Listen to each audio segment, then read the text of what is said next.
We are up to a section of Parshat Vayera that is most puzzling because the words have two meanings. We understand that there are three men who have come to visit Avraham Avinu, but as Rashi teaches us, as we've grown up, as we understand the Parsha, these are not simply men, they are angels in the guise of men. We've been trying to figure out over these past weeks what's going on. Hashem appears to Avraham Avinu, visits with him.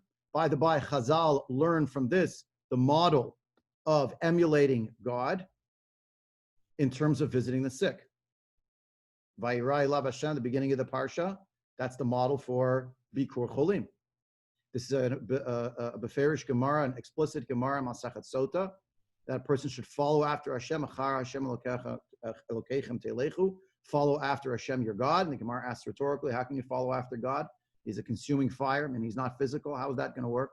The Gemara answers, just as he is, so you should do. Mahu rachum af'ata, mahu chanun af'ata. He's merciful, you should be. He shows grace, you should. And one of the examples given is, he is mevaker cholim, so should you. What's that? That's the beginning of Parshat Vayera. Right after that is the next mitzvah of Hachnasat Orchim. Just as Avram Avinu does it, he models for us, so we should do it as well. What's interesting is that in the first case, Hashem is doing the modeling. In the second case, Avram Avinu is doing the modeling. There's a shift. We'll come back to that possibly today, depending on how things go in the Shir, but hold that thought. Why is it sometimes the emulation of Hashem and sometimes the emulation of Avram Avinu in terms of Hachnasat Orchim? Anyway, when Avram reaches these people, according to some of the Rishonim, the Bechor Shor, Yosef Bechor Shor, he maintains that these three men were three men. They weren't malachim. At the end of his pair, he says, well, I shouldn't contradict what Chazal say, so since everybody seems to be saying they're malachim, we'll go with that. But if you just look at the pshat, three men arrive, the three men eat food, angels don't eat food, and Rashi and everyone's falling over themselves to figure out how could it be, that they're eating food, angels don't eat, the angels not physical, they're in bodies, how could it be? So the Bechor Shor says, well, that's because they were people. And then you would have to ask the question, well, how do they have this inside information that Sari Mena is going to have a child? So the Ralbag, of Levi ben Gershon, Gersonides, as he's sometimes called in academic circles, although he never went by that name. The Ralbag says, because these three men are Nevi'im, they're prophets.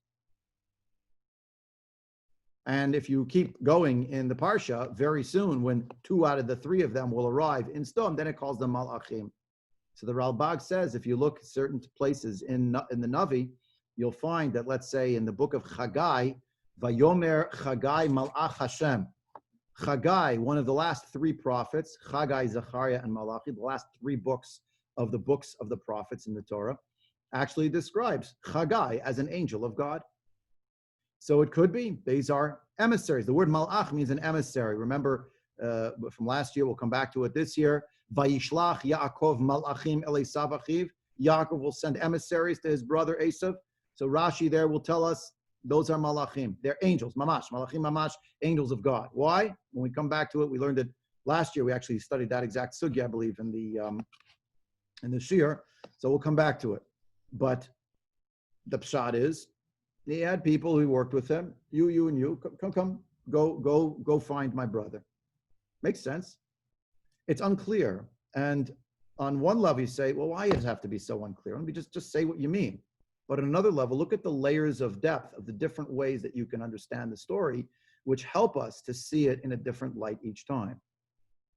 Some of the Rishonim think, based on the Medrash Rabbah, that Avram Avinu from the very first second, he absolutely knows that these are angels. He does not think for a minute that they're actually human beings, even though they're called anashim. And we saw together a few weeks ago that there are different levels of malachim, different gradations, if you will, of what level they're up to, if you will, in Shemayim.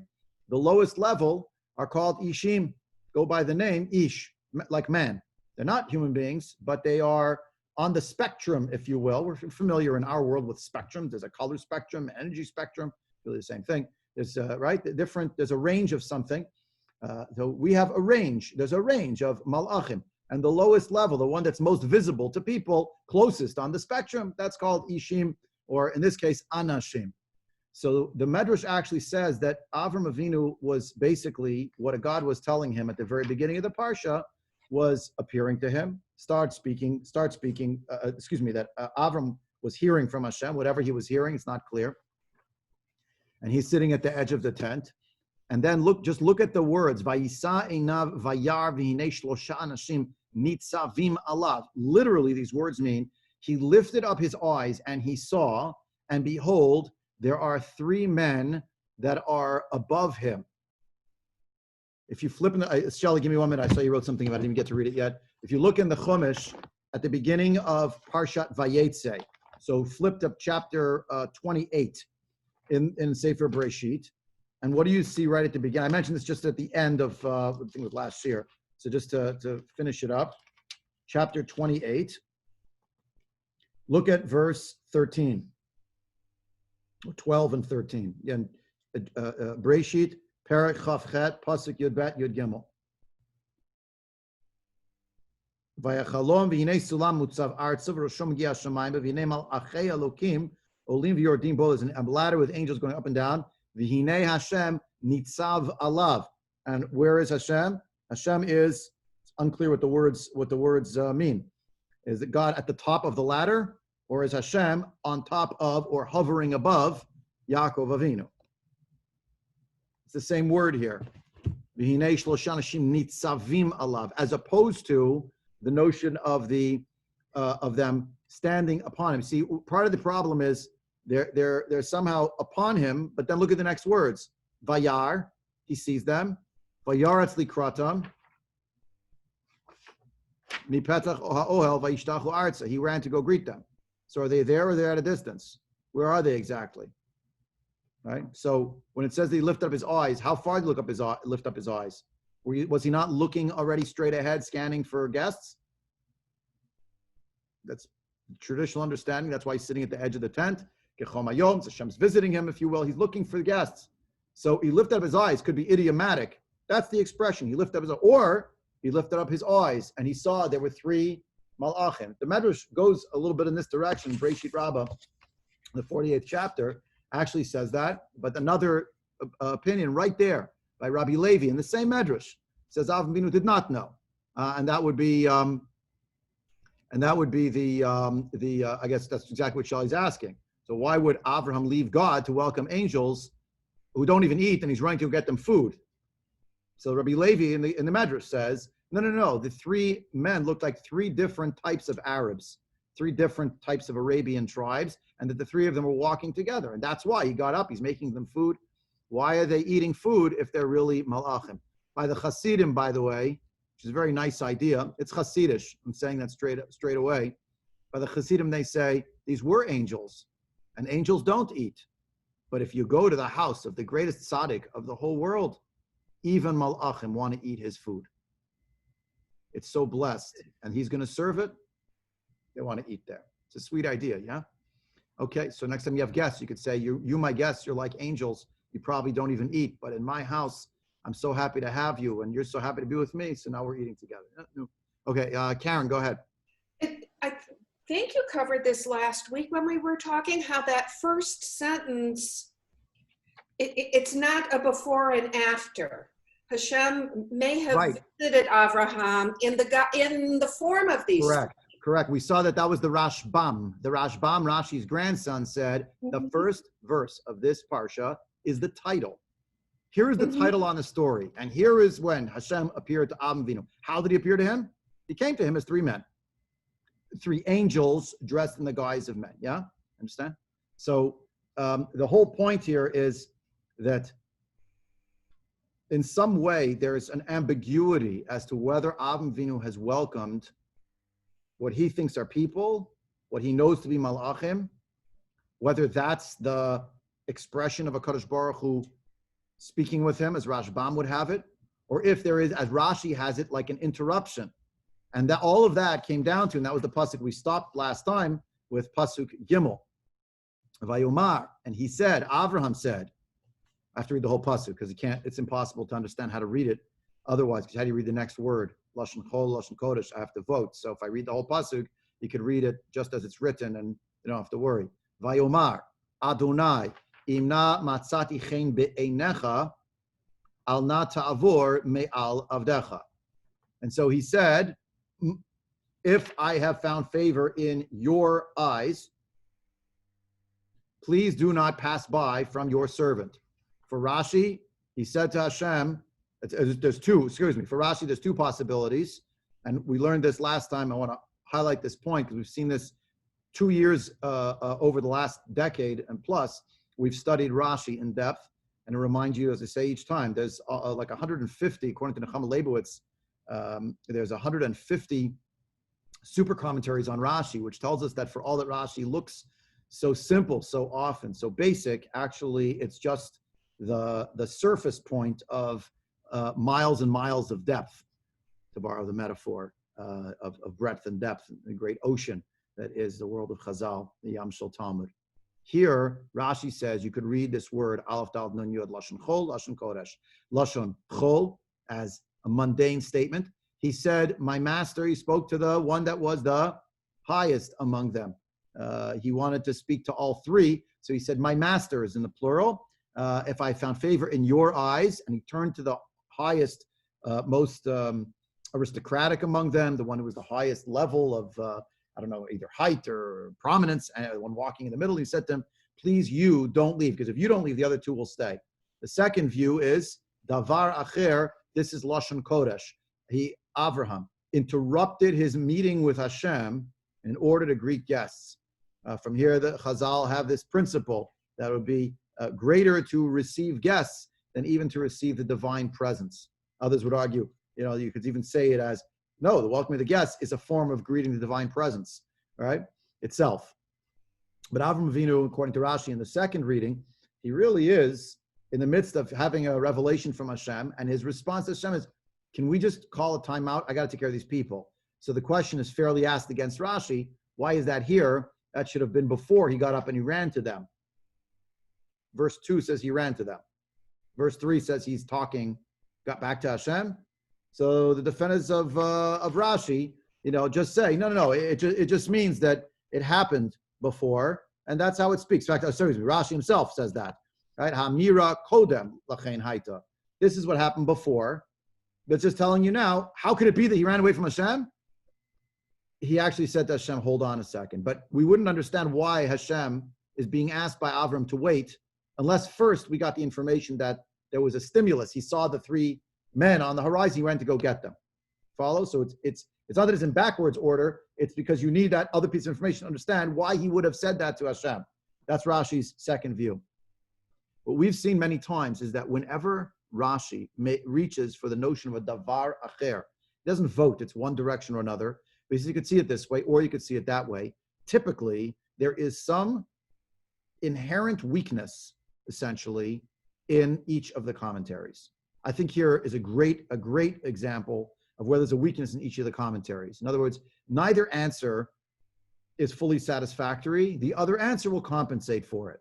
So in the first rendering, why did he call, if he's talking to one individual, why did he use the language of Aleph Daled Nun Yud with the word ending nai, which is the plural for the first person, plural. Right? He's talking to my masters, plural. So we say, well, no, he's talking about Hashem, and that's how you say Hashem's name, is God is my master. That's the pronunciation traditionally. Yeah, but it should have just said that then.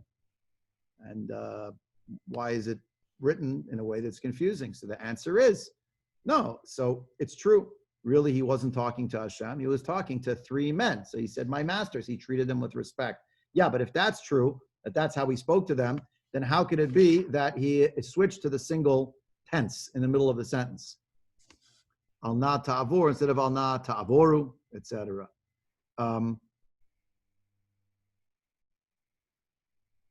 Why is it written ambiguously? Right. So the point is, why is it written ambiguously? The answer is, you can see the two perspectives. They both have layers of meaning, and they both convey a certain different way of viewing the whole story.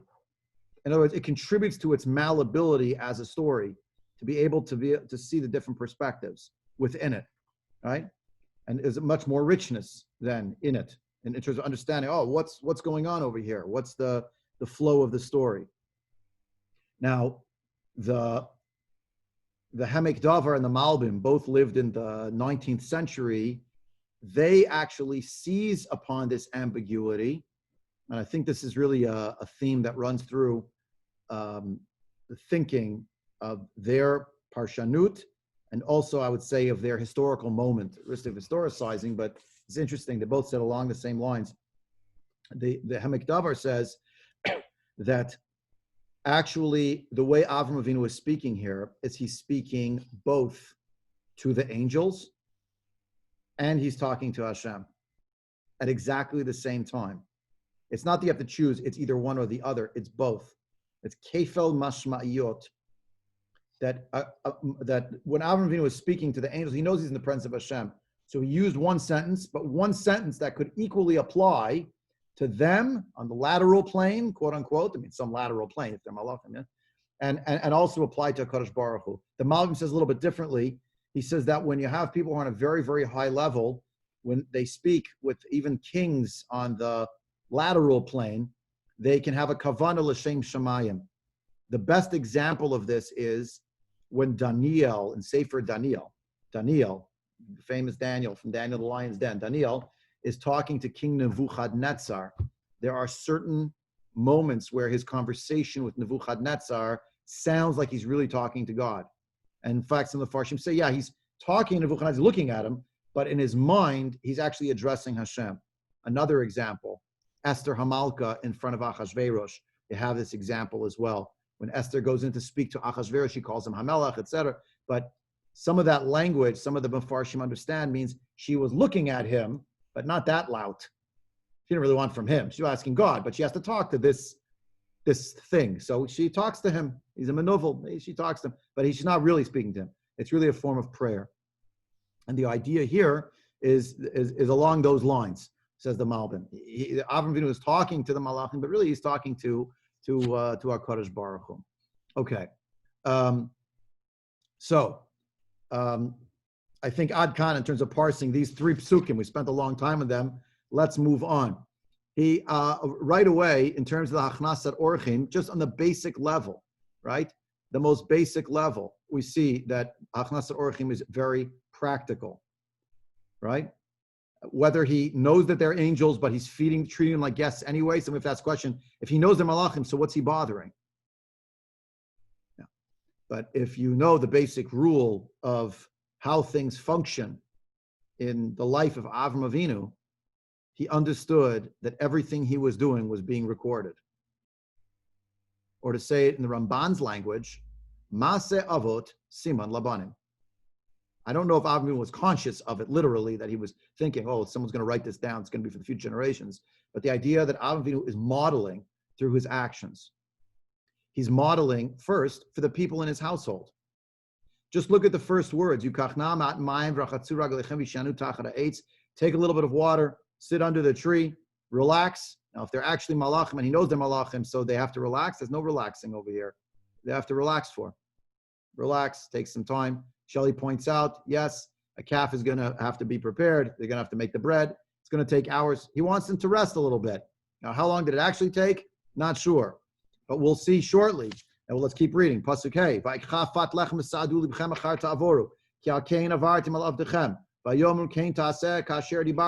So, I'm taking a little bit of bread, and you will fill your hearts. You will satiate your hearts in the food, and then you'll pass along. And here, by the way, achar ta'avoru is in the plural. You see? In the plural, then you, all of you, will pass through. You'll keep going. But in Pasuk Gimel, actually said al not ta'avor, singular. Hence the linguistic problem. And they say we'll stay. Now, Vayemeher Avraham ha'ohela el Sarah vayomer maharich shlosh si'im kemach so lushi vasi ugot. So he tells her, please, she should start preparing the various cakes that she's going to bake, that she's going to make. I'm coming back to this. We're just doing the surface over here about the food. Vela bakar ratz Avraham vayikach ben bakar rach vatov vayitein el hanar vayimaher la'asot oto. Avraham ran to the cattle, and he takes a young calf that is soft and supple and good, Vayitain al nar gives to the lad. V'meher la'asoto. Rashi, who's the nar? Zeh Yishmael. Lechancha b'mitzvot. So there's a traditional understanding from the Madrash as well. The point is, he wants to show his household. So he takes Yishmael, who at this time we know is 13 years old. He just had a bris. Said in the end of last week's parsha, he's 13. He's the nar. Takes him. You go, please help. Why did he involve him? Avram couldn't do it. Avram has 318 warriors who go fight for him. He's got a chief of staff named Eliezer, Damascus Eliezer. He has all sorts of people, servants, etc. He seems to be very wealthy, but he does it himself. So a few things. Number one, he does these things himself. He gets Sarah directly involved. He doesn't hire someone to do it. Number two, he involves his child. L'chancha b'mitzvah, to teach him about mitzvah. We learn from this a lesson about chinuch in mitzvah, about teaching others within one's household, if one is zocheh to have children in one's life, to teach them. The idea that it's Maaseh Avot Siman Labanim. So we learn very practically about these lessons. The concept that actually in this, let's say Abraham knew they were angels. So why is he going through the motions? Because he's going through the motions. Because this is the royal treatment he gives to everybody who comes. So this is how he serves his guests. Yeah. Also, concerned Pasuk Dalet about taking some water, wash your feet. It's not just about the food consumed, but the creature comforts during the visit. Rashi points out that actually Avram Avinu did not know. He takes the view of the Medrash that says, Rabbi Levi's view in the Medrash, that Avram did not actually know. Look at Rashi, V'rachatzu raglechem, kasavur shehem araviyim, shemishtachvim la'avak raglehem. He is of the opinion, he does not yet know, that they are Arabs who bow to the dust on their feet, meaning they bow to objects, etc. Yeah. He did not want to bring any idolatry into his household. So that stands on its own, right there. The notion that when you invite someone into your home, you invite their influence into your home. You're still the balabai, you're still running things, but I don't want to bring such a thing into my home. Is he worried? So what if it's from Avodah Zarah? So what's that going to do? It's magic fairy dust. If it touches the house, the tent is going to fall. Maybe he shouldn't talk to them, because if he talks to them, they influence him. But that's not what's going on. The notion is the very subtlety of when a person comes to the house, that there's a certain tone that one has in the house. They should be comfortable, but also the idea that indeed they're carrying their own baggage, if you will, intended and unintended, that also comes in as part of the visit. And the idea that he has the feeling, these people might be of the Avodah Zarah, probably are, so I want them to wash, to remove this from themselves. By the by, not for today, but sort of in another ledger, you can look this up. Look up online when the shiur is over, something called embodied cognition. Embodied cognition. Spoke about this in the drasha years ago. Just jogged my memory now. This I hadn't planned to say today. That has to do with the washing of hands and the lowering of judgment, being judgmental and being closed. Embodied cognition has to do with people wearing certain kinds of clothing. It also has to do with hand washing. So when I did my shiur about Natilat Yadayim last Pesach, 2 Pesachs ago, so it's about this also. So he asked them to wash their feet, dafka, the influence of the Avodah Zarah, and to open themselves up to his ideals, which of course come at the time of Birkat Hamazon, when he'll say to them, let's say thank you to the one who brought us all this food. Now that's the first part of Rashi. There's more in Rashi though. The second piece is with an eye toward what's coming later on. Avalot shelo hikpid hiktim lina l'rechitza shene'amar v'linu v'rachatzu raglechem. Later on, further along, what will we have? Lot, who does not care about such influences, and it's very subtle. The language will be sleep and also wash your feet. All right? So how could they be asleep and washing their feet? No, the point is to highlight it was less of a priority. He knew this is something you're supposed to do, but it was, you can come in the house first. Lino here doesn't mean literally, come inside. You'll stay with me. You'll bunk with me. Then he brought up this other little point. Oh, you should also wash your feet off. Barachatzu raglechem. That's already the beginning of the story. Now, why didn't he invite them into the tent? Actually, in the end, he never invites them into the tent. Did you notice? He tells them to stay under a tree. So some of the Mefarshim point out that he wants them to stay under a tree very simply because he can't be machnis orchim on the back of all of these people in his household who all just had a brit milah. It's true that the Abarbanel is the one who says this, by the way, the Abarbanel, right? It's true. He's going to do achnasat orchim. That's what he's going to do. But he's going to bring it into the house. Everyone's cholah from the milah. It's the third day from brit milah. He can't. It's not appropriate to bring them inside. So he seats them outside. That's the Abarbanel's view. There's also Kabbalistic ideas what this eitz is and what it means. Not for now, but the idea that here he's taking care of them before he's taking care of them. He told them, wait here a little bit. I'll bring some water. You'll rest a little, and then he rolls out. By the way, this comes with a meal. Sort of, he reeled them in. Nothing underhanded, but he said, "Don't pass by. Take a little water. Why don't you rest? I'm going to get you food." And there's a lot of food that's coming, different kinds of foods. Along the lines of these foods, when you see that all these things were made, and he got the Yishmael to be involved, I note that the name Yishmael is not mentioned. It said Yishmael's name. Go back to the end of chapter 17. It says Yishmael's name. In chapter 16, it says Yishmael's name. In chapter 21, you're going to see Yishmael's name. Why wouldn't it want to mention Yishmael's name directly in this story?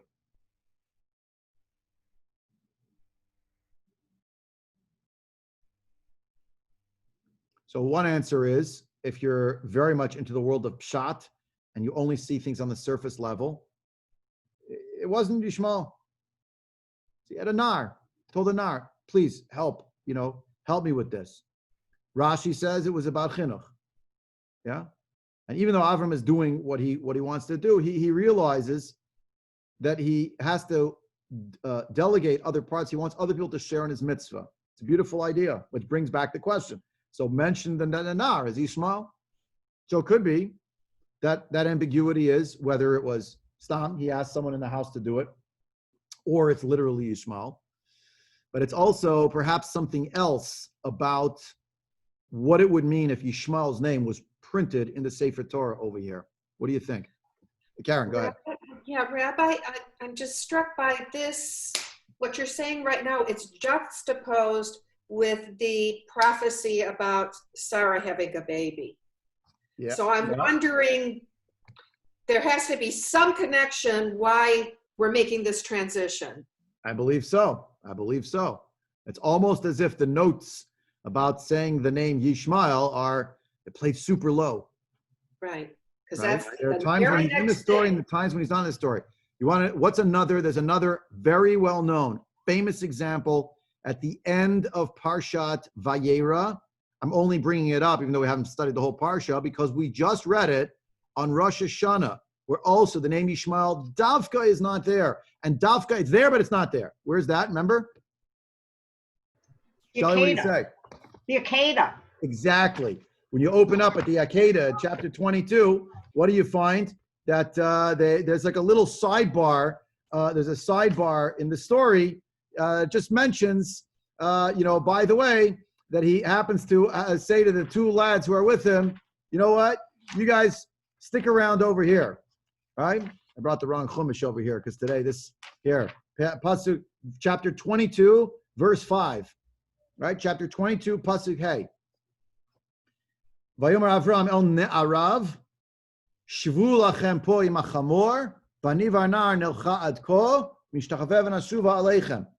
You two lads, you stay here, and I'm gonna go with the boy, and I'm gonna come back later. Now, who are those two lads? Look back at verse 3 in that same chapter, chapter 22, verse 3. Vayashkem Avraham baboker vayachavos et chamoro vayikach et shnei ne'arav ito ve'et Yitzchak beno vayivakatze olav vayakum vayelech el hamakam shamar lo Elokim. Says Rashi, quoting also from Medrash, Yishmael ve'Eliezer. Who are those two people? They're the also rans. They're the two people, Yishmael much more so than Eliezer, who potentially are not just that they were potential contenders for the throne, they really were not, that's the whole point, but that they were potentially rivals. And so the accentuation of it is in its absence. He takes his two boys with him, his two lads, and Yitzchak, who is his son. Who are those other two lads? They're not, one of them isn't his son? Yeah, but not for this purpose. In other words, it's missing, and it's the dog. This is my favorite thing from Sir Arthur Conan Doyle. I haven't said in a few months now. The dog that did not bark. Right? The dog that did not bark was the end of the Hound of the Baskervilles. Why didn't it say the names? Just say Vayikach Eliezer v'Yishmael v'Yitzchak beno. It takes it out to accentuate. It's here, but it's not here. Yishmael here is El Hanar, Vayitan El Hanar, back to chapter 18. They gave it to him because he wanted him to participate in the mitzvah. So we're holding two things at the same time with this Yishmael business. Number one, that he's erased Davka to de-emphasize his presence in the story, because shortly we're going to have the Sarah Imenu is going to hear from the Malachim, you're having a child, which is not news to Avram Avinu, because that was already in chapter 17, he was told that. And now we're in chapter 18. Now it's the news to Sarah Imenu. But on another level, what's interesting is Yishmael is not a zero in the story. Meaning, Avram Avinu says to Yishmael, I already heard from Hashem. He doesn't tell him, probably. But I already heard, if you heard from a Kadosh Baruch Hu, it's not going to be Yishmael. But it's still a person who wants to have a relationship with Hashem. Still has to learn about Achmas Orchim. Still has to do something. Let me involve him in the mitzvahs. L'chancha b'mitzvot. In other words, one can say there's a chosen nation. It's a Klal Yisrael. It's a Zera Yitzchak Avinu. But at the same time, see that there is some kind of role for Yishmael in the world. Something. It's not zero. He didn't say to Yishmael, well, since you weren't chosen, yeah, head off. Go play with your bow and arrow. Go bow to whatever you bow. No, you're teaching him monotheism, chassid orchim, midot, yeah? And it's also on the way to the Akedah. It's also on the way to the Akedah. It accentuates, shvulachem poim achamor, you're going to stay here, you're not coming, but I want you to be on part of this journey. Shelley, you want to say something? You're muted, though. Unmute. I can't hear you. Go ahead. Okay. I don't think it works with the Akedah, just chronologically wise. Right, because he left before, right? Ishmael would be gone. Ishmael would be 50 years old. Isaac is 37 at that point. Yep. Ishmael is out of the house after when Sarah kicks him out after she weans Yitzchak. So it's hard to believe that the Na'ar in chapter 22 is Ishmael. Not because it says Nar, but because he's out of the house, you're saying. Right. Yeah, because don't forget. I realize that Elisha is a Na'ar. Exactly. I was going to say Elisha, Yehoshua, they're all called Nar, even though they're grown-ups, right? That's not the issue, but you're right. There's something there that doesn't add up on the level of Pshat if he's actually out of the house, which it says out of the house. Right? Hold that thought. We'll be at chapter 22 in just a hop, skip, and a jump at the rate we're going. But that is a crucial question for chapter 22. Correct. Rabbi, I'm sort of with Shelley. Yeah, I'm a little bit with Shelley about Na'ar. If we go through all the time where it says Na'ar with David and the arrows and the little boys that are ill and Ish that meets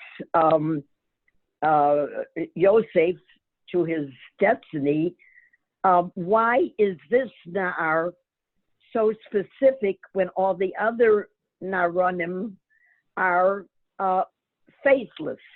It's a terrific question, and I submit to you that on the level of pshat, just like you straight away reading the text, what does it mean in English? What you're saying is absolutely correct. It could just be Stam. He said to Anar. Doesn't matter who the Nar is. That's why I didn't say the name of the Nar. Correct.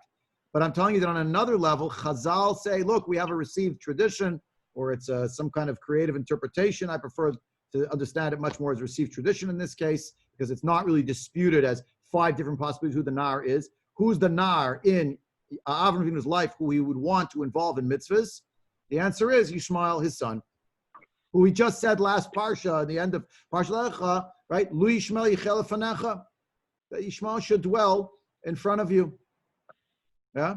Oh, okay. Okay. Well, Kind of idea, but that you're brings right. it together. A lot of the time it's faceless. And here also it's faceless. Why is it faceless here also? The Chazal say, oh, but you're learning a lesson here. Who was his main nar? It's his child, who he wanted to involve in the opportunity to do a mitzvah. I see. Okay, so that brings it to a specificity, yes. Yeah. But you could see it your way as well. I say again and again, it's not illegitimate to say when it says nar, like the Radak, by the way, is among those who just says someone who is a servant, the Misharet. He told him, go ahead, you're the nar who's in charge today. I need your help. That's all. And then in another case, we say Haben Yakir li Ephraim. We're specifying. Yeah, that's specifying. That's specifying for sure. Right. Right. So it's very hard when something is non-specific. It's hard. Yeah. Well, agreed. But it brings it together. Yeah, that previous pasuk brings it together. Thank you. Yeah. So, there's also sorry, go ahead. There's also the concept of hakarat hatov, and anytime you have somebody doing something good for you, why should you have them be nameless with na'ar? Coming up when Eliezer, or supposed to be Eliezer, is going to pick out Rivka, he's also nameless, and so I can't. Those are conflicting principles, and I don't get understand. there. I don't know if hakarat hatov is expressed though in naming names per se. I don't know that's necessarily true. And in this case, I mean, he was not doing the mitzvah. He was doing the mitzvah, but the emphasis here is on Avraham. The subject here is Avraham. Look at what. But that's very different. You forget, I also have a son. It's not the guest is more important than my child. Bring him in. Let him be involved. But that's very different because Eliezer and Avraham already have specified with this promise and this oath that he has to do with Avraham Eliezer. So he has been designated early on. So naturally, we're not going to change people in mitten drinnen. He has been already authorized to be the one to find the wife. So he's not really nameless or faceless at that point. Okay, I accept. Okay. Believe it. I mean, honestly could go. It could go either way. I mean, but yeah, okay. I hear it. Yeah. Okay. Let me close with one thing. I have 3 minutes left. I want to see one last piece. Let me say that in English. He took butter, milk, and a calf, which he had prepared. He placed it before them. And he stood upon them under the tree, and they ate. For next time, not for this time, but everyone did pick up, of course. And what happens if you serve people? Here is a delicious meal of some butter, some milk, and here's meat together with it. I thought he's modeling, a minute ago, he's modeling Achnasat Orchim. Why isn't he modeling Kashrut? So there's the easy answer, which if you're happy with it, then I'm happy. He served them dairy. Then they had fleishiks after. First milchiks, then fleishiks. So they didn't really mix them together. That's one possibility. More seriously, sorry, that is a serious answer, by the way. You could say that. It was sequential, and Dafki brought it for them, and that was it. Now, why should we care about this? The Torah wasn't given yet, so he's not really bound by mitzvahs. The fact is, though, that the Gemara Masechet Yuma on page 28b says that Avinu kept the whole Torah. So how can he keep the whole Torah and yet he's giving them milk and meat together? So the Maharal in one place writes that when it says he kept the whole Torah, it means he kept all of the affirmative mitzvot, but it didn't mean he was really bound by the prohibitions per se. That's one possibility. Another possibility is that in point of fact, Avram Avinu is modeling for us the basic values of, we hear Achnasat Orchim in this case, but it didn't mean that we're taking every single detail, every jot and tittle that happened in the story and saying that that's necessarily what's codified for mitzvahs, for mitzvah purposes. And it happened later. Alternatively, you could try to argue that the Gemara says what it says, but here is an exception. I don't know, some kind of, it's just not okay. So the Gemara said what it said, but it didn't mean he was bound by them altogether. So that's as far as that. But the last thing I wanted to say is what I opened with today. I want to close with right now. And I spoke about this a few years ago in shul, so it's a bit of a rerun, but I think about it every year. You notice who's sitting and who's standing now? They're under the tree. They're leaning under the tree, and they're eating. And what's Avram doing? He's standing over them, and he's under the tree with them, and he's waiting on them, right? The person who is the guest stays seated. The person who is waiting on them stands. Therefore, Avram Avinu is standing over them. The Gra points this out that earlier, Avram Avinu was sitting, and therefore the three men were nitzavim alav. And here the angels are sitting, and he's standing above them. So, if it means that here the angels are Avram Avinu's guest, and Avram Avinu is hosting them, and therefore he's feeding them, he's providing for them, he's waiting on them. Now retroject that to the beginning of the Parsha. At the beginning of the Parsha, who is sitting? It says specifically, V'hu yoshev petach ha'ol k'chom hayom, Avram Avinu. Who's standing over him? Kadosh Baruch Hu, or Kadosh Baruch Hu's representatives. Because who is the guest and who is the host?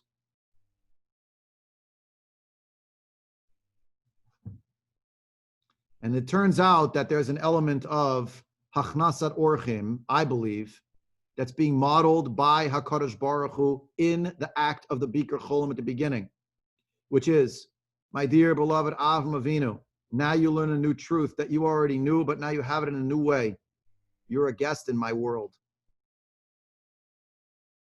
Everything that happens, everything that you see in the world, everything you enjoy in the world, even your own body, you're just a guest. Sit. I'm over you. Lesson learned. Look now what Avram Avinu does. The people come, he provides for them. And he stands davka, v'hu omeid aleihem tachara eitz vayochelum. Where did he get that idea? Because he was a wonderful person. He was the exemplified the midat chesed. Yes, but how did he know that? Well, it's right at the beginning of the parsha. I'm not saying it's the first time he was ever machnis orchim, but the juxtaposition here, and the Gra is the one that points out this flip, gets you thinking about the idea that HaKadosh Baruch Hu conveys to Avram Avinu, even in the act of Bikur Cholim. There's also a message here of, and Avraham, just so you know, I'm machnis you to be my oreach in this world that I created. And Avram Avinu reciprocates by taking care of that which is created by HaKadosh Baruch Hu, whether you want to see those as literally anashim or as understanding it as malachim that Hashem sent to his house.